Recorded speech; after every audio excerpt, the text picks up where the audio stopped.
حامدا ومصليا أما بعد أعوذ بالله من الشيطان الرجيم بسم الله الرحمن الرحيم إنا عرضنا الأمانة على السماوات والأرض فأبينا أن يحملنها وأشفقن منها وحملها الإنسان. تمام قسم کی تعریف و توصیف اللہ وحدہ لا شریک کے لیے لائق و زیبا ہے، اور درود نازل ہو تمام انبیاء علیہ السلام پر جنہیں اللہ تعالیٰ نے اپنی اپنی قوموں تک ہادی اور رہبر بنا کر بھیجا تھا، خصوصاً ہمارے اور آپ کے آخر نبی جناب محمد رسول اللہ صلی اللہ علیہ وسلم کی ذات گرامی پر. برادران اسلام، جو عنوان دیا گیا ہے وہ ہے امانت. جیسے کہ آپ جانتے ہیں کہ جو ہمارا دین ہے، دین کے اندر تین چیزیں اصل ہیں. ایک ہوتا ہے عقیدہ، اور دوسری چیز ہوتی ہے عبادت، اور تیسری چیز ہوتی ہے اخلاق. ان تین چیزوں کا نام اسلام ہے، ایمان ہے اور احسان ہے. اگر کوئی آدمی صرف اپنا عقیدہ درست کر لے اور عبادت میں کوتاہ ہو تو ایسا انسان بھی نہ اللہ کے سامنے کامیاب ہونے والا ہے، اور نہ ایسا انسان جو اپنے اندر عقیدے کو تو سما لیتا ہے، عبادت بھی کرتا ہے لیکن اخلاق میں برا ہے، تب بھی اس کا عقیدہ، اس کی عبادت اسے اللہ کے پاس کامیابی پہنچانے والی نہیں ہے. اسی لیے دیکھیں کہ اگر آپ سلف صالحین کے آثار کا مطالعہ کریں کہ سلف صالحین نے قرآن و حدیث کو پڑھ کر جو مفہوم اسلام کا سمجھا تھا وہ مفہوم آج ہمارے یہاں نظر نہیں آتا. اگر کسی آدمی کا عقیدہ درست ہے تو یہ عقیدہ ایک انسان کو ہمیشہ جہنم میں رہنے سے بچا سکتا ہے. کہ عقیدے والا انسان ہمیشہ جہنم میں نہیں رہے گا، وہ ایک دن جہنم سے نکالا جائے گا. اگر کسی انسان کی عبادت اچھی ہے، اگر کسی انسان کی عبادت اچھی ہے اور اس کا عقیدہ بھی درست ہے تو ایسا انسان جنت کے قریب ہو سکتا ہے. لیکن ایسا انسان جہنم میں بھی جا سکتا ہے جس کا عقیدہ بھی درست ہو اور عبادت میں بھی اچھا ہو. لیکن مکمل مومن وہ ہوتا ہے جس کا عقیدہ بھی درست ہو، جس کی عبادت بھی مضبوط ہو، اور ان دونوں کے ساتھ اسلامی اخلاق کو بھی وہ انسان اپناتا ہو. تب جا کر وہ انسان جہنم سے بچ سکتا ہے اور جنت میں داخل ہو سکتا ہے. اور آپ اس بات کو سمجھ لیں کہ جنت میں جانا یقیناً یہ اللہ تبارک و تعالیٰ کی ایک بڑی نعمت ہے. لیکن اگر کوئی انسان پہلے جہنم میں جائے اور بعد میں جنت میں چلا جائے تو اللہ تعالیٰ اسے کامیابی نہیں قرار دیتے. یہ کامیابی نہیں ہے. کامیابی یہ ہے کہ انسان جہنم سے بچا لیا جائے اور جنت میں داخل کر دیا جائے. قرآن میں اللہ فرماتا ہے کہ فمن زحزح عن النار وادخل الجنۃ فقد فاز، کہ جس انسان کو جہنم سے بچا لیا گیا اور جنت کے اندر داخل کیا گیا ایسا انسان کامیاب ہونے والا ہے. تو آپ کو سمجھ میں آیا ہوگا کہ بات جب ہم اخلاق کی کرتے ہیں تو کسی انسان کا ایمان اس وقت تک مکمل ہو ہی نہیں سکتا جب تک کہ وہ اخلاق کو نہ اپنائے، اور اس کی عبادت بھی مکمل نہیں ہو سکتی جب تک کہ وہ اخلاق کو نہ اپنائے. اور آج اخلاق کے جس حصے کی گفتگو ہم کرنے والے ہیں اسے ہم امانت کہتے ہیں. اگر آپ سے پوچھا جائے کہ امانت ہے کیا، کسی آپ امانت سمجھتے ہیں، تو امانت کی تعریف علماء اکرام نے الگ الگ انداز سے کی ہے. سب سے آسان امانت کی تعریف یہ ہے کہ جو چیز انسان کے ذمے ہے اور اس کو ادا کرنا ضروری ہے. آپ کے پاس وہ چیز ہے لیکن اس کو ادا کرنا ضروری ہے، یہ امانت ہے. اور اگر انسان اس چیز کو ادا کرنے سے قاصر رہ جائے، اس چیز کو ادا کرنے میں ناکام ہو جائے تو ایسا انسان خیانت کے زمرے میں شامل ہو جاتا ہے. اسے کہتے ہیں امانت. برادران اسلام، اگر قرآن و حدیث میں امانت کی اہمیت کو دیکھیں تو آپ جان لیں کہ یہ امانت بہت عظیم چیز ہے. اتنی عظیم ہے کہ اللہ تبارک و تعالیٰ نے اس امانت کی مثالیں قرآن میں دی ہیں. اور یہ امانت ایسی چیز ہے کہ جس کے وجہ سے انبیاء نے اپنی دعوت کو مکمل کیا، اپنی قوم کے سامنے نبیوں نے اپنے آپ کو امین بنا کر پیش کیا، اور ایک ایسی چیز ہے یا اخلاق کا ایسا حصہ ہے کہ صحابہ اکرام کبھی بھی کسی چیز کو حاصل کرنے کی تمنا نہیں لگاتے، مگر ایک امانت ایسی چیز تھی جس کو پانے کی تمنا صحابہ کے دل میں بھی ہوا کرتی تھی۔ سب سے پہلے دیکھیں کہ یہ امانت ہر مسلمان پر واجب و ضروری ہے، اس کا حکم اللہ نے ہمیں دیا ہے۔ قرآن میں اللہ فرماتا ہے کہ ان اللہ یأمرکم ان تؤدوا الامانات الی اہلھا، کہ اللہ تعالیٰ تمہیں حکم دیتا ہے کہ جو امانتیں تمہارے پاس ہیں اس کے اہل تک، یعنی جس کی وہ امانت ہے ان تک ان کو لوٹا دو۔ اور ایک جگہ اللہ تبارک و تعالیٰ نے اسی امانت کو مومنوں کی صفت بتایا کہ مومن کون ہوتے ہیں؟ جو نماز پڑھتے ہیں، اللہ کی اطاعت و فرما برداری کرتے ہیں، اور اس کے ساتھ ساتھ یہ لوگ امانتوں کا پاس و لحاظ رکھتے ہیں، جو امانتیں ان کے پاس موجود ہیں اس کو ادا کرنے کی نیت رکھتے ہیں اور اس کو ادا کرنے کے طریقے بھی ڈھونڈ لیتے ہیں۔ اللہ فرماتا ہے والذین هم لاماناتهم وعہدهم راعون، کہ حقیقی مومن تو اللہ تعالیٰ کے نزدیک وہ ہیں جو اپنی امانتوں کو اور اسی طرح اپنے عہد و پیمان کو، اپنے وعدوں کا پاس و لحاظ رکھتے ہیں، اس کی رعایت کرتے ہیں۔ دو باتیں سمجھ میں آئی۔ سب سے پہلی چیز اللہ نے اس کا حکم دیا، اللہ نے مومنوں کی صفت بتائی، اور بس یہ نہیں بلکہ انبیاء علیہ الصلوۃ والسلام جب اپنی قوم کے پاس جاتے تو قوم والے ان کی دعوت کا انکار کر دیتے اور کہتے کہ ایک وقت تھا کہ تم ہمارے ساتھ کھاتے پیتے تھے، ہمارے ساتھ زندگی گزارتے، لیکن اچانک تم نے ہمارے اس دین کی مخالفت کی جس دین کو ہمارے باپ دادا عمل کرتے تھے، جس دین کو ہمارے باپ دادا نے اسی دین میں زندگی گزاری، اچانک آپ نے آ کر اس دین کی مخالفت کیوں کی؟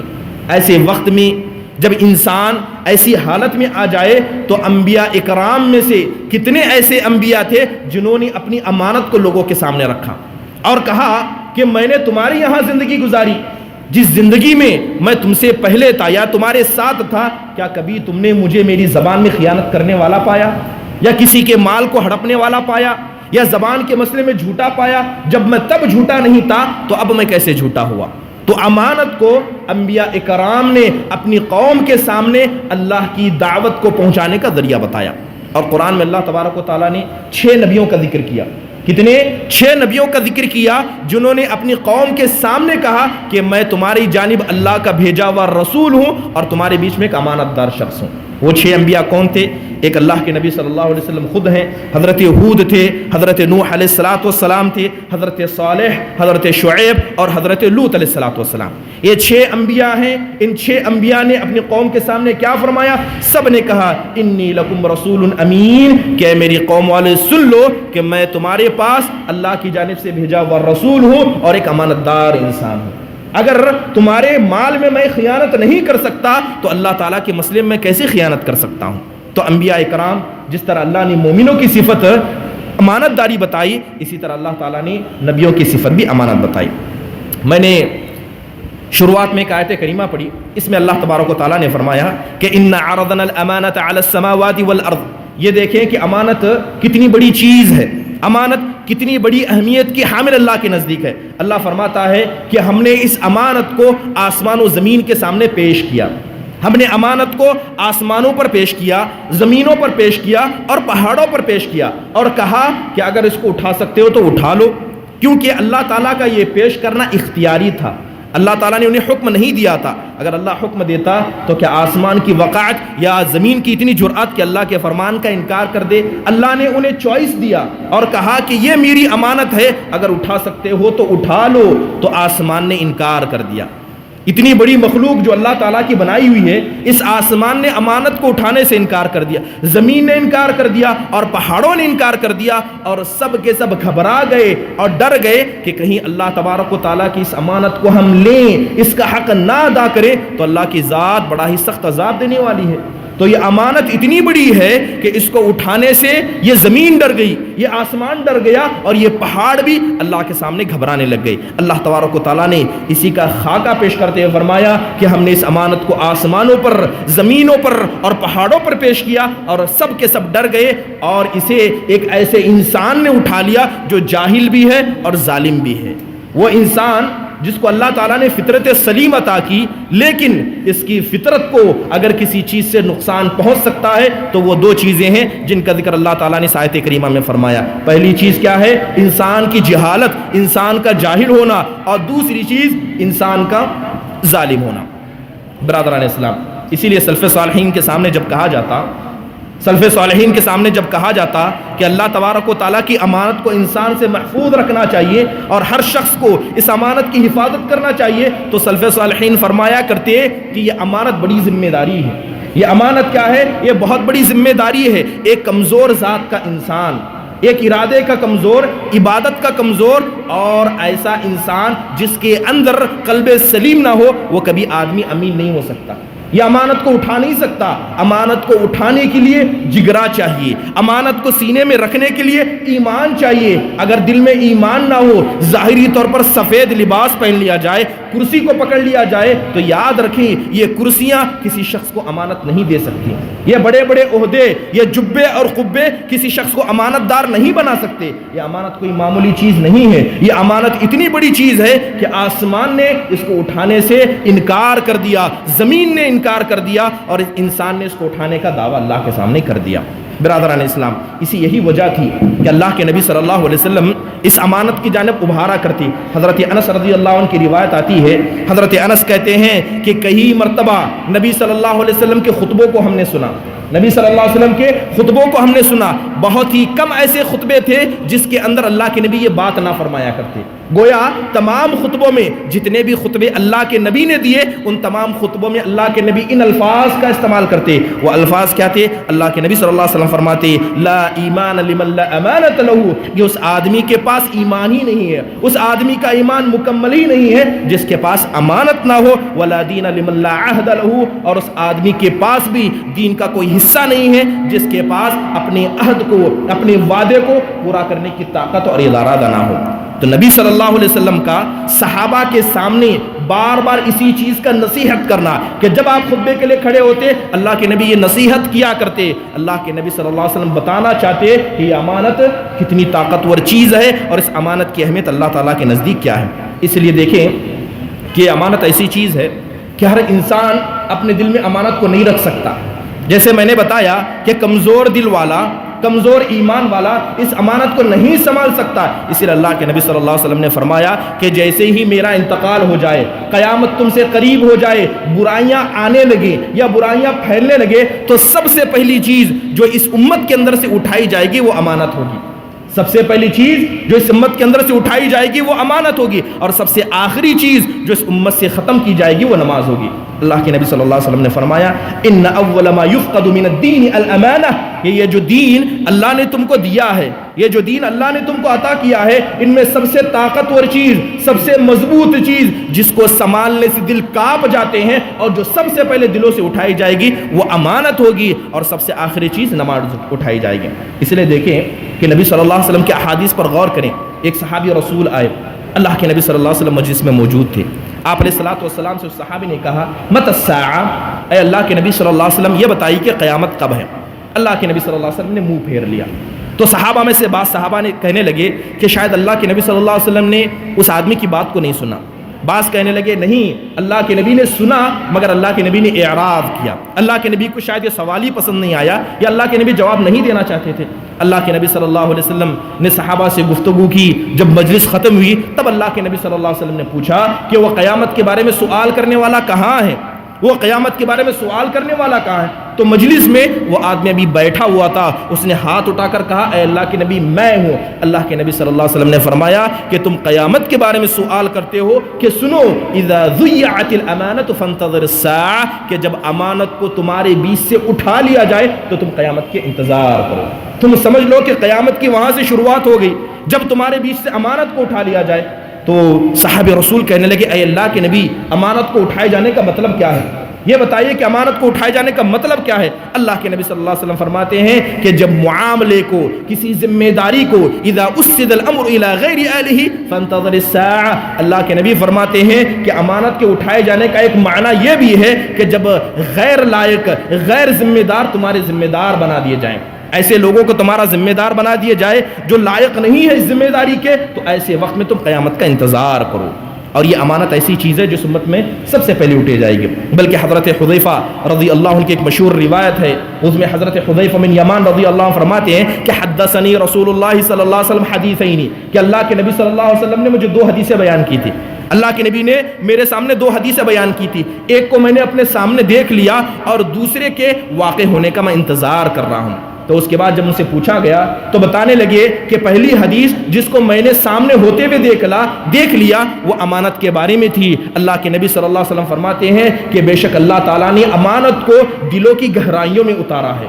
اللہ نے امانت کو دلوں کی گہرائیوں میں اتارا, لہذا میں نے لوگوں کو دیکھا کہ کیسے وہ لوگ ایمان والے ہو گئے, قرآن پر عمل کرنے والے ہو گئے اور سنت کے متبعین ہو گئے. یہ پہلی حدیث تھی جس میں اللہ کے نبی نے امانت کے نازل کرنے کا حکم دیا. اب اللہ کے نبی صلی اللہ علیہ وسلم کی دوسری حدیث جس کے بارے میں حضرت حذیفہ کہتے ہیں کہ دوسری حدیث اس امانت کے اٹھائے جانے کے بارے میں, دوسری حدیث اس امانت کے اٹھائے جانے کے بارے میں ہے جس کا میں انتظار کر رہا ہوں. اللہ کے نبی صلی اللہ علیہ وسلم نے فرمایا کہ اللہ تبارک و تعالی امانت کو اس طرح اٹھائے گا کہ تم میں کا ایک آدمی سویا ہوگا, رات کا وقت ہو جائے گا, تم میں کا ایک آدمی سو جائے گا, غفلت کی حالت میں ہوگا, نیند کی حالت میں ہوگا, اور اللہ اس کے دل سے ایمان کو اللہ تعالیٰ اس کے دل سے امانت کو اٹھا لے گا بغیر شعور کے. اللہ اس کے دل سے ایمانت کو اٹھا لے گا. جیسے ہی امانت کو اللہ اس کے دل سے اٹھائے گا تو امانت کا تھوڑا حصہ اس کے دل میں باقی رہ جائے گا, ویسے ہی جیسے کہ جلے کا نشان باقی رہ جاتا ہے. اللہ کے نبی نے حدیث کے اندر اثر الوقت کہا,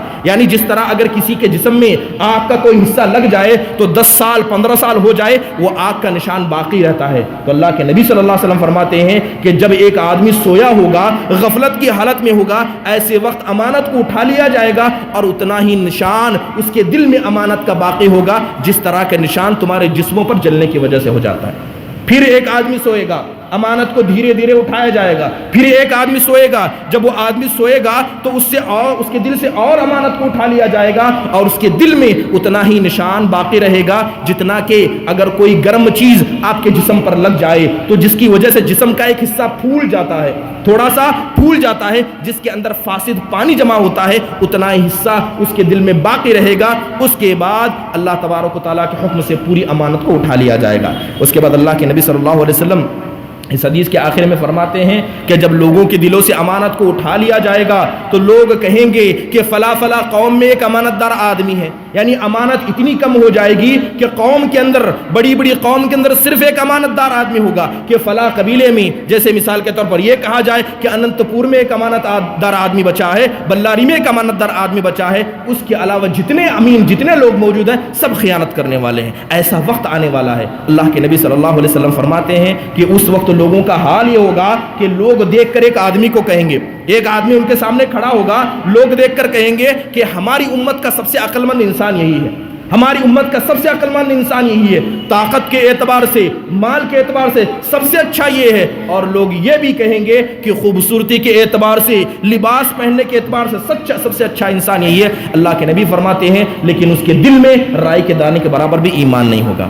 تو ایسا وقت آنے والا ہے کہ اللہ تعالیٰ امانتوں کو اٹھانے والا ہے, کیونکہ یہ امانت اگرچہ دلوں کے اندر سب سے گہری جگہ, دل کی جو گہری جگہ ہوتی ہے اس کی جگہ امانت کو نازل کیا گیا, مگر اٹھائے جانے کے اعتبار سے سب سے پہلی چیز اس امت کے اندر ہوگی. اس لیے نبی صلی اللہ علیہ وسلم ہمیشہ مشورہ کیا, ہمیشہ صحابہ کو حکم دیتے کہ اس امانت کی حفاظت کی جائے, اس امانت کی حفاظت کی جائے. بلکہ ایک حدیث میں نبی صلی اللہ علیہ وسلم نے بڑے واضح انداز سے فرمایا کہ اگر تمہارے پاس مال و دولت نہ ہو, اگر تمہارے پاس عہدہ نہ ہو, اگر تمہارے پاس پہننے کے لیے اچھا لباس نہ ہو, مگر تمہارے اندر اخلاق کے کچھ صفات موجود ہو, تو سمجھ لو کہ آخرت میں کامیاب ہونے کے لیے تمہاری یہ چیزیں کافی ہیں. اللہ کے نبی صلی اللہ علیہ وسلم نے فرمایا اربع اذا کن فیک فلا یضرنک. اللہ کے نبی صلی اللہ علیہ وسلم نے حضرت ابن عمر سے کہا تھا, اے ابن عمر 4 چیزیں ایسی ہیں اگر تمہارے اندر یہ 4 چیزیں آ جائیں تو دنیا کی ساری چیزیں بھی فوت ہو جائیں تو یاد رکھنا کہ قیامت کے دن کوئی اور چیز تم کو نقصان نہیں پہنچا سکتی. 4 چیزیں ایسی ہیں. اللہ کے نبی صلی اللہ علیہ وسلم نے فرمایا صدق و حدیث, کہ سب سے پہلے سچی زبان. تمہاری گفتار سچی ہو، یہ بڑی نعمت ہے۔ حفظ و امانہ، امانت کو حفاظت کرنا، امانت کو محفوظ رکھنا، یہ امانت کو ادا کرنا۔ اسی طرح حسن خلیقہ، اچھے اخلاق کا ہونا، وعفت و طعمہ، اور اسی طرح انسان کے کھانے کا پاک ہونا، انسان کا حلال کھانا۔ اللہ کے نبی صلی اللہ علیہ وسلم نے ابن عمر سے کہا کہ اگر یہ 4 چیزیں اللہ تمہیں دے دے، اس کے علاوہ ساری دنیا کی چیزیں تم سے چھین لی جائیں، تو یاد رکھنا تب بھی تم فائدے میں ہو اور آخرت میں فائدے ہونے والے میں سے ہو۔ تو اللہ کے نبی صلی اللہ علیہ وسلم نے یہاں امانت کا ذکر کرتے فرمایا کہ امانت ایک ایسی چیز ہے کہ دنیا میں اس کے مد مقابل کی کوئی بھی ایسی چیز نہیں ہے جس کے حساب سے قیامت کے دن انسان کو اللہ کے یہاں بدلہ دیا جائے گا۔ آپ جانتے ہیں کہ جب ہم سفر پر جاتے ہیں تو سفر پر جاتے ہوئے دعا دیتے ہیں، سفر پر جاتے ہوئے دعا دیتے ہیں۔ یہ دعا کس چیز کی ہوتی ہے؟ یہ دعا ہوتی ہے حفاظت کی۔ کس چیز کی حفاظت کی؟ کہ انسان مثال کے طور پر ایک آدمی سفر پر جا رہا ہے تو اسلام کہتا ہے کہ آپ اسے دعا دیں، اللہ اس کی حفاظت کرے۔ کن چیزوں کی حفاظت کرے؟ 3 چیزوں کی حفاظت کی دعا ایک مسافر کو دی جاتی ہے۔ اللہ کے نبی صلی اللہ علیہ وسلم نے فرمایا کہ انسان جب مسافر سفر پر جاتا ہے تو اس شخص اس کو دعا دیتے ہوئے کہتا ہے استودعک اللہ دینک و امانتک و خواتم اعمالک، کہ میں اللہ تعالیٰ کے نام سے تمہیں الوداع کہتا ہوں، اللہ کے نام سے الوداع کرتا ہوں کہ اللہ تمہارے دین کی حفاظت فرمائے، اللہ تمہاری امانت کی حفاظت فرمائے، اور اللہ تعالیٰ آخری عمل جو نیک ہو اس نیک عمل کے ذریعے تمہاری حفاظت فرمائے۔ تو انسان سفر میں جاتا ہے تو کتنی چیزوں کی دعا کرتا ہے اپنے سامنے والے کے لیے؟ 3 چیزوں کی، کہ انسان کا دین محفوظ رہے، سفر میں جانے کی وجہ سے اس کا دین ضائع نہ ہو جائے یا اسے موت بھی آئے تو دین کی حالت پر آئے، اور امانت بھی اس کی محفوظ ہو، اور اسی طرح اس کا آخری عمل بھی محفوظ ہو۔ بلکہ اگر آپ امانت کے بارے میں دیکھیں یا امانت کی اہمیت کو دیکھیں تو سمجھ لیں کہ یہ نبی صلی اللہ علیہ وسلم کی سب سے آخری وصیتوں میں سے تھی۔ آپ علیہ الصلوۃ والسلام نے جو بہت ساری آخری وصیتیں کی ان میں سے ایک وصیت امانت کے بارے میں تھی۔ اللہ کے نبی صلی اللہ علیہ وسلم فرمایا کرتے تھے من كانت عنده امانۃ فليؤديها من ائتمن عليها، کہ اگر تم میں سے کسی شخص کے پاس کوئی امانت کی چیز باقی رہی ہے تو جس کی وہ چیز ہے وہ اس کو ادا کر دے۔ یہ نبی صلی اللہ علیہ وسلم کی آخری وصیتوں میں سے تھا۔ بلکہ اللہ کے نبی پناہ مانگتے تھے، اللہ کے نبی پناہ مانگتے، خیانت سے اللہ کے نبی پناہ مانگا کرتے۔ اللہ کے نبی نے کہا، اللہ کے نبی صلی اللہ علیہ وسلم فرمایا کرتے اللہم انی اعوذ بک من الخیانہ فانہا بئس البطانہ، اللہ تعالیٰ سے دعا کرتے ہوئے اللہ کے نبی کہتے ہیں کہ اے میرے پروردگار میں خیانت سے تیری پناہ مانگتا ہوں کیونکہ یہ دنیا کی سب سے بری چیز ہے۔ تو امانت کا پاس و لحاظ رکھنا اتنا ضروری ہے۔ اور جیسے میں نے شروعات میں کہا کہ بہت سے کم ایسے اعمال ہوتے کہ صحابہ جس کے اندر رغبت دکھاتے، چاہت دکھاتے کہ کاش یہ نعمت اللہ ہمیں دے دے۔ حدیث کے اندر آتا ہے کہ ایک مرتبہ نبی صلی اللہ علیہ وسلم کے پاس ایک قبیلہ آیا، انہوں نے، یہ نصارہ میں سے تھے، انہوں نے آ کر نبی صلی اللہ علیہ وسلم کے سامنے باتیں رکھی، اللہ کے نبی نے دعوت دی، انہوں نے دعوت کا انکار کر دیا۔ اللہ کے نبی صلی اللہ علیہ وسلم نے مباہلے کی دعوت دی، کہا کہ اگر تمہارا دین سچا ہے، تم اپنے دین کو سچے سمجھتے ہو تو آؤ مباہلہ کریں۔ تو ان لوگوں نے نبی صلی اللہ علیہ وسلم کے ساتھ مباہلہ کرنے کی تیاری کر لی، لیکن ان میں کے قوم کے جو سمجھدار تھے وہ کہنے لگے کہ اگر یہ نبی سچے ہیں، اگر یہ نبی سچے ہیں تم مباہلہ کرو گے تو تم تو ہلاک ہوگے ہی ہوگے، لیکن تمہاری آنے والی نسلیں بھی برباد ہو جائیں گی۔ اگر یہ نبی سچے نہیں ہیں تو ان کے ساتھ مباہلہ کرنے کا کیا مطلب؟ لہذا انہوں نے نبی صلی اللہ علیہ وسلم کے سامنے مشورہ رکھا، اے اللہ کے نبی ہم آپ کو جزیہ دیں گے اور ہم چاہتے ہیں کہ آپ اپنے میں سے ایک امانت دار شخص کو ہمارے پاس بھیجیں، آپ کے جتنے صحابہ ہیں ان میں سے ایک امانت دار شخص کو ہمارے پاس بھیجیں تاکہ آپ کی صحیح بات کو ہم تک پہنچا سکے۔ اللہ کے نبی صلی اللہ علیہ وسلم نے کہا کہ میں تمہارے بیچ میں لأبعثن معکم رجلا امینا، کہ میں تمہارے بیچ ایک امانت دار شخص کو بھیجوں گا۔ حضرت عمر کہتے ہیں کہ کبھی مجھے خواہش نہیں تھی کسی چیز کو پانے کی، لیکن جیسا ہی اللہ کے نبی نے یہ بات کہی کہ میں تمہارے بیچ میں ایک امانت دار کو بھیجوں گا، حضرت عمر کے دل میں خواہش ہوئی کہ کاش اللہ کے نبی مجھے بھیج دیں، کیونکہ یہ امانت تھی، کوئی معمولی صفت نہیں تھی، صحابہ کے نزدیک اس کا درجہ تھا، اس کا عہدہ تھا۔ حضرت عمر نے بھی خواہش کی، اللہ کے نبی صلی اللہ علیہ وسلم نے صحابہ میں دیکھا اور حضرت ابو عبیدہ بن جراح سے کہا قم یا ابا عبیدہ، اے ابو عبیدہ جاؤ، اور جب جانے لگے تو کہنے لگے کہ لکل امت امینہ و امین هذه الامہ ابو عبیدہ بن الجراح، اللہ کے نبی نے کہا کہ ہر امت کے اندر ایک امانت دار ہوتا ہے اور اس امت کا امانت دار یہ حضرت ابو عبیدہ بن جراح رضی اللہ عنہ ہے۔ تو صحابہ کی خواہش ہوتی یہ امانت کوئی معمولی چیز نہیں ہے جسے ہم اتنا معمولی سمجھ کر چھوڑ دیں. خود اللہ کے نبی صلی اللہ علیہ وسلم کی زندگی کو دیکھیے کہ آپ علیہ الصلوۃ والسلام نے امانت کو کیسے اپنایا. نبی صلی اللہ علیہ وسلم ابھی جب آپ پر نبوت کو نازل نہیں کیا گیا تھا تو لوگ آپ کو صادق الامین کہتے, آپ کو امانت دار کہتے, اور اللہ کے نبی نے اپنے امانت داری کا ثبوت بھی دیا. وہ واقعہ آپ نے بارہا سنا ہوگا کہ حجر اسود کو لے کر قریش کے بیچ میں لڑائی ہو گئی. جب قریش نے کعبہ کو دوبارہ سے بنایا تو حجر اسود کے مسئلے میں لڑائی ہو گئی. اب لوگوں نے مسئلہ ایسا تھا کہ ہر قبیلہ چاہتا کہ ان کا سردار اٹھے اور اس حجر اسود کے پتھر کو اپنی جگہ پر لگا دے. تو لہذا جب اختلاف اتنا بڑھ گیا کہ آپس میں قتال کا مسئلہ ہونے لگا تو انہوں نے مشورہ کیا کہ کیوں نہ کسی تیسرے آدمی کو, کسی تھرڈ پارٹی کو حکم بنا دیا جائے, جو وہ فیصلہ کرے اس کو مان لیا جائے. تو سارے لوگوں کا اتفاق ہوا کہ یہ رات کا وقت ہے, جو اس وقت اس گھر میں داخل ہوگا یعنی بیت اللہ میں داخل ہوگا وہ ہمارا فیصلہ کرے گا. ایسے وقت میں نبی صلی اللہ علیہ وسلم مسجد میں داخل ہوئے تو لوگوں نے کہا کہ ھذا الامین, یہ تو ہمارا امانت دار آدمی ہے, یہ تو ہمارا امانت دار آدمی ہے. اللہ کے نبی آئے, آپ نے معاملہ سنا, ایک چادر منگائی, اس حجر اسود کے پتھر کو بیچ میں رکھا, حجر اسود کو بیچ میں رکھا اور ہر قبیلے والوں سے کہا کہ ہر شخص چادر کے ایک حصے کو پکڑ لے اور اس جگہ پر اس پتھر کو پہنچا دے جہاں اس کی جگہ ہے, وہاں تک پہنچایا گیا. اللہ کے نبی نے اس پتھر کو اٹھا کر اپنے ہاتھوں مبارک سے لگایا. تو یہ نبی صلی اللہ علیہ وسلم کی امانت داری تھی. آپ کو ایک مقام دیا گیا, آپ کو ایک فیصلہ دیا گیا, آپ نے اس فیصلے میں امانت داری دکھائی. اور یہی امانت داری تھی جس کی وجہ سے حضرت خدیجہ نے آپ سے شادی کی. آپ جانتے ہیں حضرت خدیجہ رضی اللہ عنہا کا نبی صلی اللہ علیہ وسلم کی سب سے پہلی بیوی.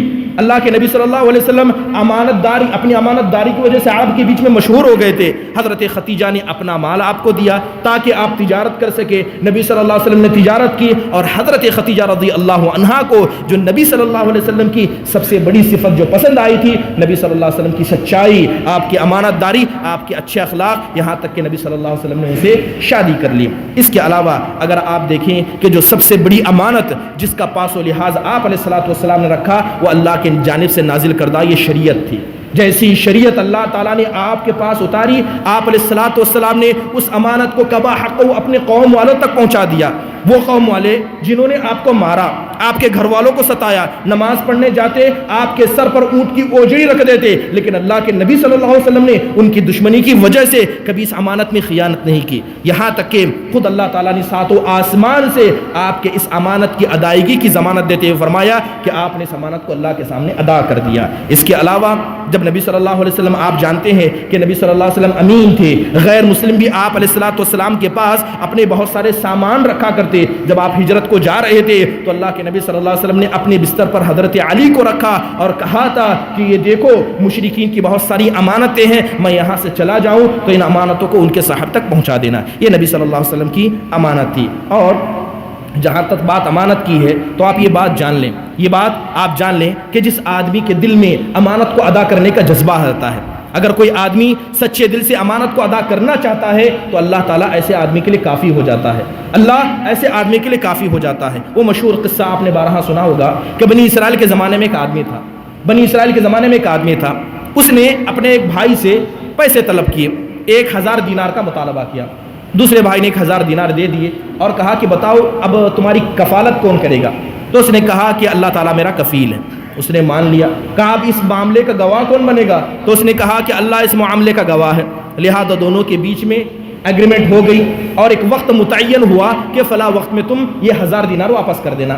اب وہ آدمی اس مال کو لے کر چلا گیا, اپنی حاجت کو پورا کر لیا. سمندر کے دوسرے طرف وہ آدمی رہتا تھا اور جس سے قرض لیا وہ دوسرے طرف رہتا تھا. جب وہ بنی اسرائیل کا آدمی اپنے قرض کو ادا کرنے کے لیے مال لے کر نکلا وقت مقررہ پر, تو کیا دیکھتا ہے کہ سمندر کے کنارے کوئی کشتی نہیں تھی. تو لہذا اب اسے گھبراہٹ شروع ہو گئی. یہ کہنے لگا, اللہ کے سامنے ہاتھ اٹھا کر کہنے لگا, اے میرے پروردگار, تو جانتا ہے کہ میں نے تیرے بندوں میں سے ایک بندے کے ساتھ ایک معاملہ کیا تھا. اس بندے نے مجھ سے ایک ضامن, ایک کفیل مانگا. اے میرے پروردگار, میں نے تجھے کفیل بنایا تھا.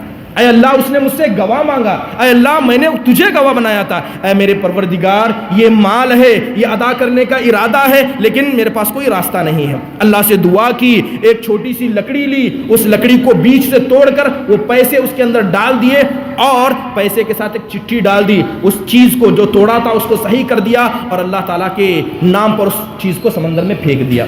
کہا اے اللہ تو میرا گواہ ہے، تو ہی میرا کفیل ہے اور یہ امانت میں نے ادا کر دی.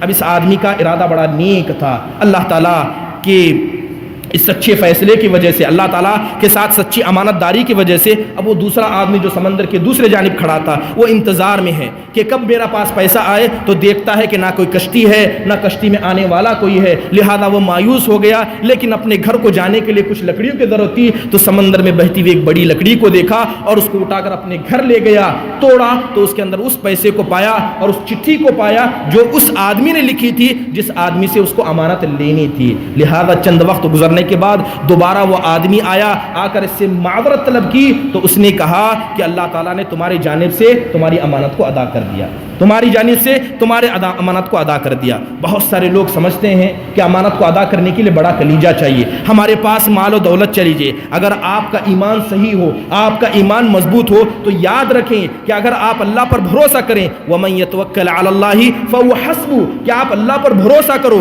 جو بھی معاملہ آپ کے سامنے ہو، آپ کے قرض کی ادائیگی کا مسئلہ ہو، امانت کی ادائیگی کا مسئلہ ہو، نمازوں کو ادا کرنے کا مسئلہ ہو، آپ اللہ پر بھروسہ کریں. جو آدمی اللہ پر بھروسہ کرتا ہے یاد رکھیں رب کعبہ کی قسم اللہ اس آدمی کے لیے کافی ہو جاتا ہے. اللہ اس آدمی کے لیے اس نے جو ارادہ کیا ہے اللہ اس کے لیے کافی ہو جاتا ہے. برادران اسلام، امانت کو ادا کرنے کے بہت سارے فائدے ہیں. امانت کو ادا کرنے کے بہت سارے فائدے ہیں. سب سے بڑا فائدہ امانت ادا کرنے سے یہ ہوتا ہے کہ انسان کا دل پاک ہو جاتا ہے، انسان کا دل صاف ہو جاتا ہے دنیا کی گندگی سے، مال و دولت کی گندگی سے، اور اسی طرح جتنی بھی گندگی اخلاق کو لگ سکتی ہے ہر طرح کی گندگی سے انسان کا تزکیہ ہو جاتا ہے. اور آپ جانتے ہیں کہ انسان چاہے کتنے بھی نمازیں اللہ کے پاس لے کر آئے، جتنا بھی مال اس نے اللہ کے راہ میں صدقہ کیا ہو، کتنا بھی مال لے کر لائے، لیکن ایسا دل لے کر اللہ کے پاس نہ جائے تو جو دل صحیح سالم ہو تو آدمی کبھی کامیاب نہیں ہو سکتا. اللہ فرماتا ہے یوم لا ينفع مال ولا بنون الا من اتى الله قلب سلیم، کہ اگر کوئی آدمی چاہے کتنا ہی مال لے کر اللہ کے پاس آئے، اپنے آل اولاد کو لے کر آئے، اگر اس کے پاس قلب سلیم نہ ہو تو ایسا آدمی کیا ہے اللہ کے پاس کامیاب نہیں ہو سکتا. جو برادران اسلام، سب سے پہلا فائدہ انسان کو امانت ادا کرنے سے یہ ہوتا ہے کہ اس کا دل پاک ہو جاتا ہے، صاف ہو جاتا ہے. صحیح بخاری کا قصہ ہے، آپ نے قصہ بارہا سنا ہوگا کہ ایک آدمی نے اپنے ایک بھائی کو اپنی زمین بیچ دی. ایک آدمی نے اپنے بھائی کو زمین بیچ دی، تو لہذا زمین خریدنے والے نے زمین خریدی. جب اس زمین کے اندر وہ آدمی ہل جوتنے کے لیے گیا تو اس نے دوران حل میں یہ دیکھا کہ ایک سونے کا گڑھا اس میں سے نکل گیا. لہذا اب یہ آدمی جس نے زمین خریدی تھی تو لہذا اسے یہ بات کا احساس ہوا، کیونکہ وہ بھی امانت دار آدمی تھا. وہ آدمی یہ سمجھنے لگا کہ میں نے فلاں آدمی سے تو اب زمین خریدی ہے، پتہ نہیں یہ گڑھا کتنے سالوں سے یہاں پڑا ہوگا، ہو سکتا ہے اس کے باپ داداؤں میں سے کسی نے اس کے لیے یہاں گاڑا ہوگا. وہ گڑھا سونے کا لیا اور سیدھا اس آدمی کے پاس گیا جس سے اس نے زمین خریدی تھی. لہذا جا کر دیا کہ کہا یہ تمہاری امانت ہے، تم لے لو. اب وہ زمین بیچنے والا بھی امانت دار تھا. وہ کہنے لگا کہ اللہ کے بندے، میں نے جب تم کو زمین دے دی تو زمین اور اس کے اندر کی ساری چیزیں تم کو دے دی، یہ میرا نہیں ہے، کیونکہ وہ بھی امانت دار تھا. اب دونوں کے بیچ میں اختلاف ہو گیا. ایک قاضی کے پاس گئے، دونوں مل کر قاضی کے پاس گئے. قاضی نے معاملے کو غور سے سنا اور فکر کیا، غور کیا اور کہا کہ کیا تمہارے پاس کوئی اولاد ہے؟ کیا تمہارے پاس کوئی اولاد ہے؟ کہا، ایک نے کہا کہ میرے پاس ایک لڑکا ہے، دوسرے نے کہا میرے پاس لڑکی ہے. تو اس قاضی نے کہا کہ دونوں کی شادی کر دی جائے اور شادی کرنے کے بعد یہ مال ان پر خرچ کیا جائے اور اس مال سے صدقہ کر دیا جائے. تو امانت کے مسئلے میں شارحین حدیث فرماتے ہیں کہ اگر کوئی آدمی امانت کو ادا کرنے کا ارادہ کرتا ہے یا امانت کو دل میں رکھتا ہے تو اللہ ہر طرح کی گندگی سے، چاہے وہ مال کی گندگی ہو، شہرت پرستی کی گندگی ہو، ہر گندگی سے اللہ تعالیٰ پاک کر دیتا ہے. امانت کا ایک دوسرا بڑا فائدہ یہ ہے کہ جو لوگ امانت کو ادا کرتے ہیں اللہ تعالیٰ ایسے لوگوں کی زندگیوں میں برکت دے دیتے ہیں.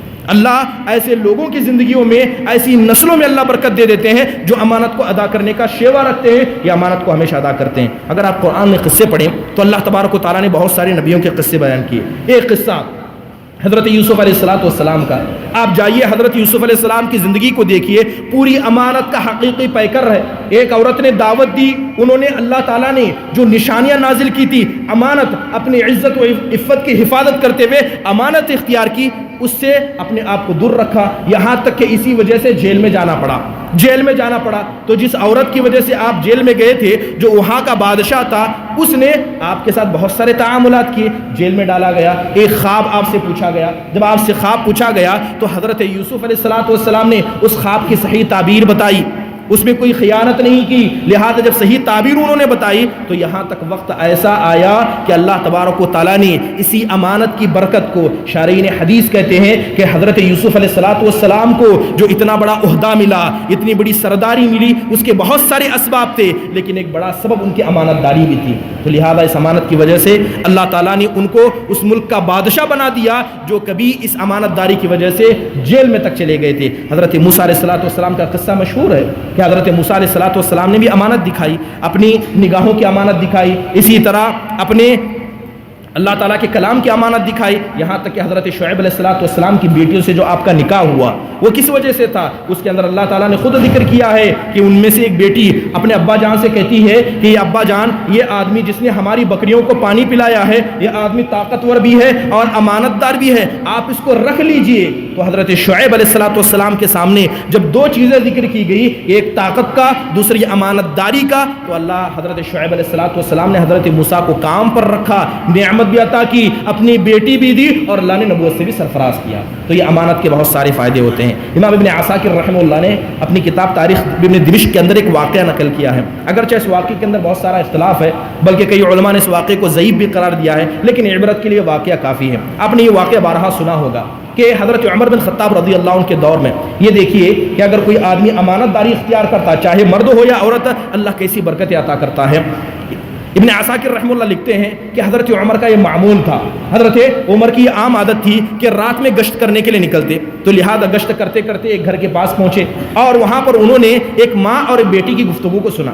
ماں کہہ رہی تھی کہ بیٹی اس دودھ کے اندر پانی ملا دو، تو وہ بیٹی کہنے لگی کہ اماں جان میں پانی کیسے ملاؤں، جبکہ حضرت عمر نے منع کیا ہے کہ جب تم دودھ بیچنا تو خالص دودھ بیچنا، دودھ میں پانی مت ملانا۔ تو ماں نے کہا اے بیٹی عمر ہمیں نہیں دیکھ رہے ہیں، عمر یا نہیں ہے کیا میں دیکھ رہے ہیں؟ تو اس بچی نے جواب دیا اگرچہ عمر نہیں دیکھ رہے ہیں لیکن عمر کا رب تو دیکھ رہا ہے، عمر کا رب تو دیکھ رہا ہے۔ حضرت عمر کو یہ ادا بڑی پسند آئی، حضرت عمر نے اس گھر کو یاد رکھا، صبح گئے اور وہ دودھ والی عورت، وہ بیٹی جو ایک دودھ بیچنے والی کی تھی، حضرت عمر بن خطاب رضی اللہ عنہ نے اس کی امانت داری کی وجہ سے اپنے بیٹے عاصم کے ساتھ ان کی شادی کرا دی، اپنے بیٹے عاصم کے ساتھ ان کی شادی کرا دی۔ ایک معمولی عورت سیدھا خلیفہ کے بیٹے کی بیوی بن گئی۔ اب دیکھیں اس بیٹی سے دو بیٹیاں پیدا ہوئیں، اس بیٹی سے دو بیٹیاں پیدا ہوئیں اور ان میں سے ایک بیٹی ایسے شخص کی ماں تھی جسے ہم عمر بن عبدالعزیز رحمہ اللہ کہتے ہیں، حضرت عمر بن عبدالعزیز کہتے ہیں۔ تو ابن عساکر اس واقعے کو نقل کرنے کے بعد کہتے ہیں کہ اگر کوئی آدمی امانت کو اپنا لیتا ہے، اس آدمی نہیں بلکہ اس کی آنے والی نسلوں تک کی اصلاح ہو جاتی ہے، یہ اللہ تعالیٰ کی جانب سے ایک بڑی نعمت ہوتی ہے۔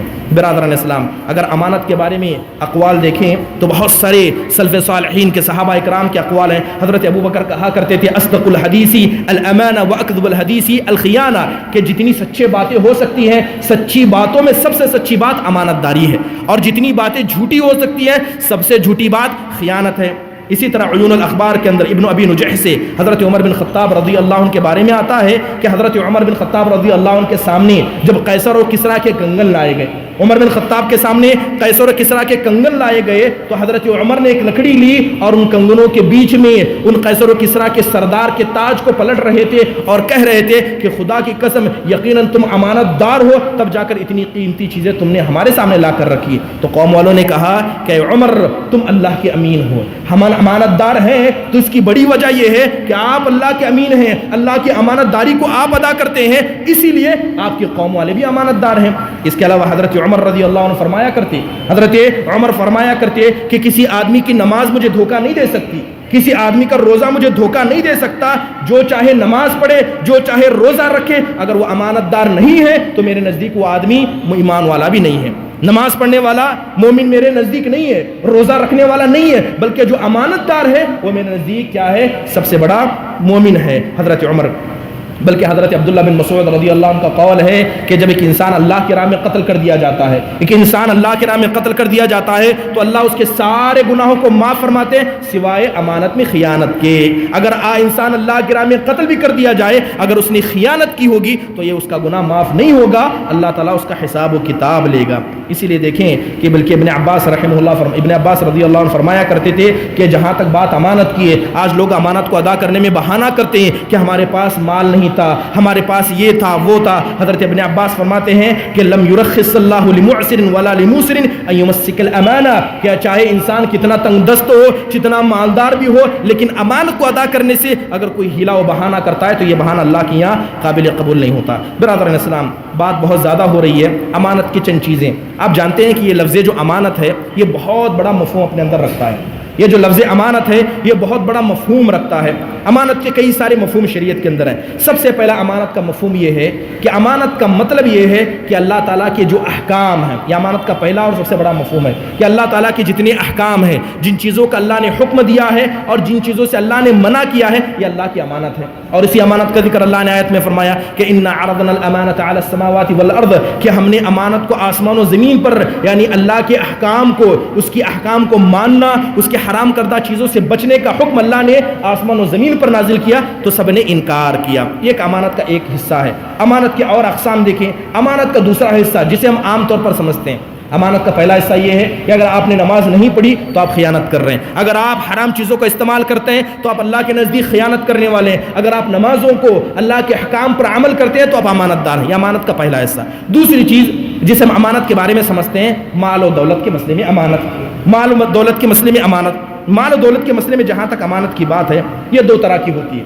ایک ہوتی ہے واجبی امانت، ایک ہوتی ہے ضمنی امانت۔ ایک ہے واجبی امانت۔ واجبی امانت یہ ہے کہ اگر کوئی انسان آپ کے پاس کوئی چیز ودیعت کے طور پر رکھ دے، مثال کے طور پر میں نے یہ قلم فلاں شخص کے پاس رکھا اور کہا کہ یہ امانت ہے، اس کو لوٹا دینا، تو اسے کہتے ہیں واجبی امانت۔ اس کو لوٹانا واجب اور ضروری ہے، اور جس حالت میں ہے، جس شکل میں، اسی شکل میں لوٹانا ضروری ہے۔ اگر اس میں انسان تھوڑی بھی خیانت کرتا ہے تو آدمی کلی طور پر اللہ کے نزدیک خیانت اور خائن شمار ہوگا۔ ایک ہوتی ہے ضمنی امانت، ایک ہوتی ہے ضمنی امانت کہ اصل میں مال آپ کا ہے لیکن وقت ہونے پر وہ امانت کسی کی اور ہو جاتی ہے۔ مثال کے طور پر کرایہ کا ادا کرنا۔ بہت سارے لوگ کرائے کے گھر میں رہتے ہیں تو ایک اگریمنٹ ہوتی ہے، کرایہ دار کے بیچ میں اور رہنے والے کے بیچ میں ایک اگریمنٹ ہوتی ہے۔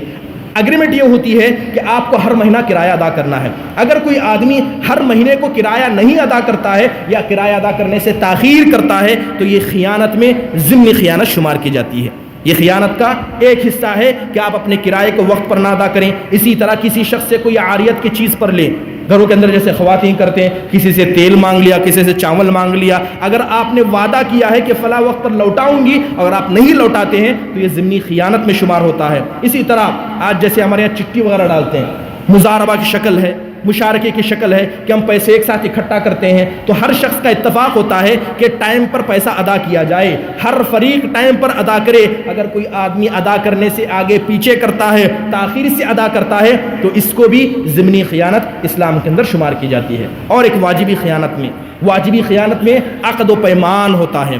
عہد و پیمان جسے ہم کیا ہے اگریمنٹ کہتے ہیں کہ اگر کوئی شخص کسی کے ساتھ اگریمنٹ کر لے تو یہ واجبی عہد و پیمان میں شامل ہوتا ہے۔ مثال کے طور پر بہت سارے یہاں ٹیچرز لوگ موجود ہیں، میں ان کے بارے میں کہنا چاہوں گا کہ آپ نے گورنمنٹ سے اگریمنٹ کر لیا، آپ گورنمنٹ کے ٹیچر بن گئے، تو اگریمنٹ وقت پر ہوتی ہے کہ صبح 7 بجے آپ کو اسکول میں آنا ہے اور 4 بجے واپس جانا ہے۔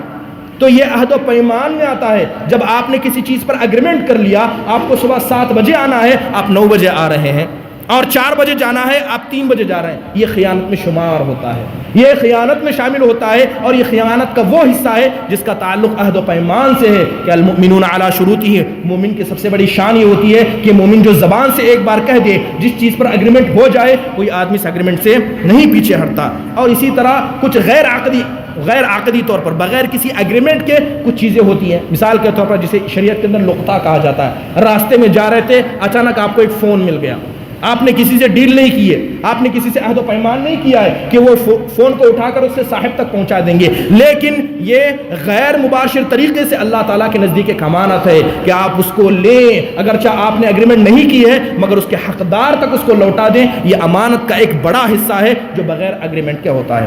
برادران اسلام، امانت کا ایک حصہ ہوا۔ اور یہ جہاں تک مالوں کی امانت ہے، آپ اس بات کو یاد رکھیں، اللہ کے نبی صلی اللہ علیہ وسلم نے فرمایا من اخذ اموال الناس یرید اداءها، کہ اگر کوئی آدمی کسی سے مال لیتا ہے اور ادا کرنے کا ارادہ رکھتا ہے تو اللہ تعالیٰ اس کی جانب سے ادا کر دیتا ہے۔ دل میں سچی نیت ہے، کسی سے قرض لیا، بیع و شراء کرنے چاہے، کوئی بھی کام مالوں کا کام آپ نے کیا، ادا کرنے کی نیت ہے تو اللہ تعالیٰ اس میں مدد فرما دیتا ہے۔ اور جو آدمی کسی کو نقصان پہنچانے کی نیت سے مال لیتا ہے، اللہ اس کے مال کو خود نقصان کر دیتا ہے۔ تو لہذا مالوں کے مسئلے میں اس عمل کو ہمیشہ یاد رکھنا چاہیے۔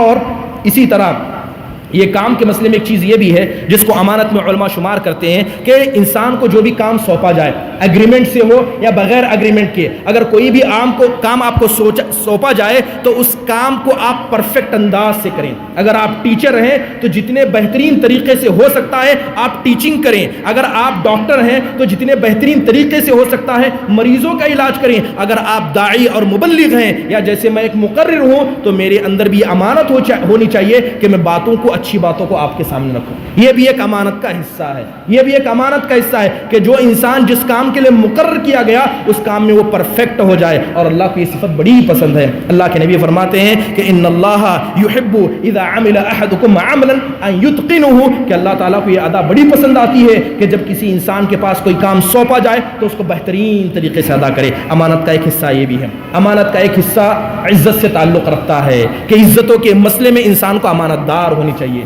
کسی کی غیبت کرنا یہ خیانت ہے، کسی کی چغلی کرنا یہ خیانت ہے۔ اگر آپ کے پاس کسی کا معاملہ پہنچے اور آپ اس معاملے کو لوگوں کے سامنے پھیلائیں تو یہ عزتوں کے اندر خیانت ہے۔ اسی طرح جسم کے اندر امانت ہے۔ اللہ تعالیٰ نے آپ کے جسموں کے اندر امانت عطا فرمائی کہ آپ اپنے جسم کو نقصان نہیں پہنچا سکتے۔ آپ کوئی بھی ایسا ناکام کریں جو آپ کے جسم کو نقصان پہنچا رہا ہے۔ شوگر کے مریض ہیں پھر بھی میٹھا کھاتے ہیں، یہ خیانت ہے، اپنے جسموں کے ساتھ خیانت ہے۔ آپ کو پتا ہے کہ بیڑی اور سگریٹ پینا یہ حرام ہے، اور اس کے ساتھ ساتھ یہ خیانت میں بھی اس کا شمار ہوتا ہے، کیونکہ انسان ایسا کوئی بھی کام کرے جو انسان کے جسم کو نقصان پہنچائے تو یہ جسم کے ساتھ خیانت کرنا ہے۔ اور اس کی طرح علم کے ساتھ انسان کو امانت داری اختیار کرنا چاہیے۔ علم کے مسئلے میں امانت داری یہ ہے کہ جو اللہ نے کہا ویسے ہی کہیں، جو رسول نے کہا ویسے ہی کہیں۔ اپنی طرف سے منمانی باتیں گھڑ کر لوگوں کے سامنے بیان کرنا یہ خیانت میں شامل ہوتا ہے، اور اللہ اس کے رسول پسند نہیں کرتے۔ اور امانتوں میں سے ایک بڑی چیز امانت ہے ذمہ داری کی امانت۔ بڑی امانت کیا ہے؟ ذمہ داری کی امانت۔ اگر کسی کو ذمہ دار بنا دیا جائے، چاہے ذمہ دار آپ کسی عورت کے شوہر کے طریقے سے ہو جائیں، چاہے ذمہ دار آپ گھر کے بڑے اولاد کی شکل میں ہو جائیں، یا ذمہ دار آپ قوم کے بن جائیں، یا ذمہ دار کسی مدرسے کے، کسی مسجد کے، یا کسی بھی جگہ کے، اگر آپ ذمہ دار بن جائیں تو یہ اللہ کی جانب سے نازل کردہ ایک امانت ہے، اور اس امانت میں خیانت کرنا اللہ کے سامنے بڑا ہی یعنی جرم کے شکل میں ہوتا ہے۔ حضرت ابو ذر رضی اللہ عنہ نبی صلی اللہ علیہ وسلم کے پاس آئے اور آ کر کہا اے اللہ کے نبی صلی اللہ علیہ وسلم اگر میرے لائق کوئی کام ہو تو عطا کریں۔ گویا براہ راست انہوں نے کوئی ذمہ داری مانگی۔ اللہ کے نبی صلی اللہ علیہ وسلم نے حضرت ابو ذر رضی اللہ عنہ کے کندھے پر تھپتھپایا اور کہا کہ ابو ذر تم کمزور انسان ہو، کہا کہ ابو ذر تم کمزور انسان ہو، اور یہ ذمہ داری امانت ہے، اور قیامت کے دن ذمہ داری کو نہ ادا کرنا یہ اللہ کے پاس نقصان پہنچانے والا اور انسان کو ذلیل کرنے والا عمل ہے۔ تو لہذا اگر کسی کو کوئی ذمہ دار بنا دیا جائے تو یہ ذمہ داری اللہ کے نزدیک امانت ہو جاتی ہے۔ بلکہ اللہ تعالیٰ نے ذمہ داری کے بارے میں، اس ذمہ داری کی امانت کے بارے میں فرمایا کہ من استرعاہ اللہ رعیۃ، کہ اللہ تعالیٰ جب کسی کو ذمہ دار بنا دیتا ہے، قوم کا سردار بنا دیتا ہے، فلم یحط بنصیحۃ، اور وہ آدمی اپنی ذمہ داری کو صحیح طور پر ادا نہیں کرتا ہے، جیسے ادا کرنا چاہیے ویسے ادا نہیں کر سکتا ہے، الا لم یجد رائحۃ الجنہ، تو ایسا آدمی جنت کی خوشبو تک بھی نہیں پا سکتا۔ اگر امانتوں میں اور ذمہ داری کی امانت میں کسی نے خیانت کی تو ایسا آدمی کبھی بھی جنت کی خوشبو تک نہیں پا سکتا۔ اب یہ ذمہ داری کی امانت کیا ہے؟ سب سے پہلے ذمہ داری کو کما حقہ ادا کرنا چاہیے، اور اس کو ذمہ داری دینی چاہیے جو ذمہ داری کے لائق ہے، جو ذمہ داری کا لائق ہے۔ اسی طرح اگر آپ کے پاس بطور ذمہ دار کچھ مال آ جائے اس مال کی حفاظت کریں، اور اسی طرح اپنی قوم والوں کے دین کی حفاظت کریں۔ ہم ذمہ داری کا مطلب یہ سمجھتے ہیں کہ ذمہ داری کا مطلب یہ ہے کہ ایک کرسی ہے، اس کے ارد گرد چیزیں وہی ہیں، بلکہ سلف صالحین میں دیکھیں کہ حضرت عمر بن خطاب رضی اللہ عنہ کے بارے میں آتا ہے کہ ذمہ داری کتنی بڑی چیز ہے، ذمہ داری کو سمجھنے کی ضرورت ہے۔ حضرت عمر بن خطاب رضی اللہ عنہ ایک مرتبہ مجلس میں بیٹھے ہوئے تھے، اچانک اٹھ کر کھڑے ہو گئے مجلس میں بیٹھے ہوئے تھے، اچانک اٹھ کر کھڑے ہو گئے، اور جب ان سے پوچھا گیا کہ آپ ایسے کیوں کھڑے ہو گئے تو انہوں نے کہا کہ ان دونوں شخصوں کو میں نے بات کرتے ہوئے سنا جو آپس میں کہہ رہے تھے کہ ملک شام کے اندر ایسا ہوتا ہے کہ بسا اوقات بعض اونٹ جو مسلمانوں کے ہیں یعنی صدقے کے اونٹ ہیں ان میں سے کچھ اونٹ بھاگ جاتے ہیں، کچھ اونٹ بھاگ جاتے ہیں۔ حضرت عمر کہتے ہیں کہ جیسے ہی میں نے اس بات کو سنا میرے اندر اللہ کا خوف پیدا ہوا، اور اللہ تعالیٰ اگر قیامت کے دن مجھ سے پوچھ لے، اللہ پوچھ لے کہ عمر تم مدینہ کے اندر تھے، ملک شام کے اندر جو مال مسلمانوں کا تھا جس میں ایک اونٹ مسلمانوں کا تھا وہ اونٹ بھاگ گیا تو تم نے عمر کیا کیا، تو اس وقت دن اللہ کے سامنے میں کیا جواب دوں گا، اس ذمہ داری کو میں کیسے ادا کروں گا۔ حضرت عمر نے بات سنی، بوکھلا کر اٹھ گئے۔ یہ ذمہ داری ہوتی ہے، اور یہ ذمہ داری بہت بڑی امانت ہوتی ہے۔ لہذا نبی صلی اللہ علیہ وسلم کبھی بھی ذمہ داری ایسے اشخاص کو نہیں دیا کرتے جو کمزور ہوا کرتے، چاہے سوچ کے اعتبار سے کمزور ہو، جسمانی اعتبار سے کمزور ہو۔ تو یہ ذمہ داری امانت کی ایک شکلوں میں سے ایک شکل ہے۔ امانت کی شکلوں میں سے ایک اہم شکل گواہی کی ہے کہ جب آپ کو گواہی دینے کے لیے بلایا جائے یا کسی کے مسئلے میں آپ خود گواہی دیں تو جیسے ہے ویسے ہی دیں۔ اگر آپ نے گواہی کے اندر آگے پیچھے کر دیا تو آپ نے خیانت کیا۔ اسی طرح فیصلہ کرنے میں جب قوم کے بڑوں کو فیصلہ کرنے کے بلایا جاتا ہے یا کسی چیز کا ایگریمنٹ کرنے لکھنے کے لیے بلایا جاتا ہے، اس میں بھی ذمہ داری ہوتی ہے اور اس میں بھی امانت ہوتی ہے۔ اس لیے اللہ کے نبی صلی اللہ علیہ وسلم نے ان امانتوں کے بارے میں فرمایا۔ ایک امانت کا ایک حصہ جسے ہم راز پوشی کہتے ہیں، لوگوں کے راز کو چھپانا۔ میں چاہوں گا کہ یہ بات آپ سب غور سے سنیں۔ میں نے رائے گروپ کے اندر خصوصی طور پر یہ ماحول سنا، چینی گوئیاں کا ماحول، کہ فلاں نے ایسا کیا، فلاں کی بیٹی نے ایسا کیا، فلاں کے بیٹے نے ایسا کیا۔ یہ زبانیں، یہ لوگوں کے راز لوگوں کے کان پر بہت زیادہ گھومتی ہیں۔ واقعہ صبح کا ہے اور دوپہر ہونے سے پہلے آدھے گاؤں کو ساری یہ باتیں پتہ چل جاتی ہیں، چاہے اس میں مرد ہو چاہے اس میں عورتیں ہوں۔ یاد رکھیں امانت کو چھپانے میں سے ایک بڑا حصہ یہ ہے کہ آپ رازوں کو چھپائیں۔ اگر کسی کا راز پتہ چلے، کسی کی بیٹی نے، کسی کے بھائی نے یا کسی نے ایسا کام کیا، تو ایمان کے اندر سے سب سے واجبی حق یہ بنتا ہے کہ اس راز کو آپ اپنے دل میں دفن کر دیں، دوسروں تک نہ پھیلائیں۔ یہ خیانت ہے، اور اس خیانت کے بارے میں اللہ قیامت کے دن پوچھنے والا ہے۔ اللہ کے نبی صلی اللہ علیہ وسلم نے فرمایا ان من اعظم الامانۃ عند اللہ یوم القیامہ، اللہ کے نزدیک بڑی بڑی امانتوں میں سب سے بڑی امانت یہ ہے کہ ایک مرد ایک عورت کے پاس جاتا ہے، شوہر بیوی کے پاس جاتا ہے، بیوی شوہر کے پاس آتی ہے، اور رات میں ان کے ساتھ جو بھی ہو وہ صبح اٹھ کر لوگوں کے سامنے بیان کرتے ہیں۔ راز کی بات تھی، نہیں بتانا تھا۔ اللہ کے نبی صلی اللہ علیہ وسلم فرماتے ہیں کہ ایسے لوگ اللہ کے سامنے ذلیل و رسوا کر کے اٹھائے جائیں گے۔ دوسری حدیث میں اللہ کے نبی نے فرمایا اذا حدث الرجل، میں بات مجلس کی کہہ رہا ہوں کہ مجلس سے امانتیں ہوتی ہیں۔ اگر آپ کے سامنے کوئی بات پہنچ جائے تو آپ کے لیے بالکل جائز نہیں ہے کہ کسی تھرڈ پرسن کو بات جا کر سنائیں۔ اللہ کے نبی فرماتے ہیں اذا حدث الرجل بالحديث ثم التفت فهي امانہ، کہ جب دو انسان آپس میں بات کرتے ہیں اور دونوں جب منہ پھیر کر جانے لگتے ہیں تو مجلس امانت بن جاتی ہے، وہاں کی باتیں امانت بن جاتی ہیں۔ باتوں کو دوسرے کے سامنے پھیلانا یہ رازوں کو پھیلانے والی خیانت ہے۔ اللہ تعالیٰ سے توبہ کریں اور ایسی خیانت سے خود بھی بچیں۔ اور اگر کوئی آدمی آپ کے سامنے کسی کی گھر کی بات، کسی کی بات کہتا ہے جس کا سننا آپ کے لیے درست نہیں ہے، یہ راز کی بات ہے، تو آپ ایسے مسئلے میں بچیں، کیونکہ اللہ تعالیٰ کو یہ چیز بالکل پسند نہیں ہے۔ اس کے علاوہ امانت کی بہت ساری چیزیں ہیں۔ اگر کسی کو مشورہ دیں تو امانت کے ساتھ مشورہ دیں، مشورہ دینے میں خیانت نہ کریں، ایسا مشورہ نہ دیں جو آپ کا دل چاہتا ہے، بلکہ ایسا مشورہ دیں جو سامنے والے کے لیے بہتر ہو۔ حواس میں سے یعنی آنکھ کی امانت ہوتی ہے، کان کی امانت ہوتی ہے، انسان کی جسم کی امانت ہوتی ہے۔ اگر ان ساری چیزوں کا ذکر کیا جائے تو بات بہت زیادہ لمبی ہو جائے گی، لیکن یہ امانت اللہ تعالیٰ کے نزدیک عظیم صفت ہے۔ ہر شخص کو اس صفت کو اپنے اندر سمانے کی ضرورت ہے، اور اللہ تعالیٰ سے دعا کریں کہ اللہ تعالیٰ ہمارے اندر امانت کو لازم قرار دے، اللہ امانت کے ذریعے ہماری حفاظت فرمائے، اسی طرح اللہ تعالیٰ ہمارے اعمال کی حفاظت فرمائے۔ آمین۔ وآخر دعوانا ان الحمد للہ رب العالمین۔ السلام علیکم ورحمۃ اللہ۔